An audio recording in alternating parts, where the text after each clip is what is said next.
Deu limão aí dentro. O que tem, gringo? Que foi, gringo? A rocha é a saideira, gringo. O que você botou aí dentro? Nada. Eu botei nada não, gringo. Não. Que limão, gringo. Ó, eu botei sal, gringo. Eu só logo eu gosto, pô. Não, não botei nada não, gringo. Botei nada não, botei nada não. Eu não sacanei com o gringo, não. Ei, eu sacanei com o gringo? Não. Tá aí, ó, viu? Do que você achou que eu gosto? Não, botei nada não. Dá limão. Eu não arrochei nada não. Dá demais.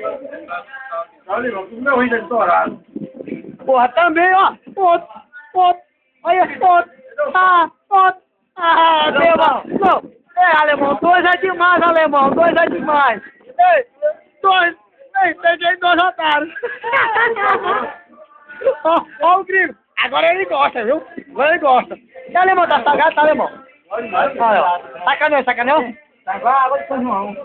Ei, você sabe pegar. Ei, você chega em São Paulo, eu quero uma cerveja e um copo sujo. O que é? Copo sujo. Sabe não? Não tá, rapaz. Copo sujo. Aquele cara que você mandou ali, ele botou. Eu não. Olha, quem botou? Tassiano. Não? Tassiano que botou. Sabe que é copo sujo, não? Copo sujo. Se tem uma chorela, você pede copo sujo. Não sabe o que é, não?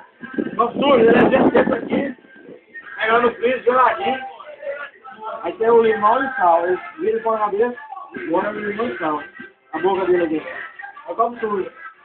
É bom. É doido, é doido demais.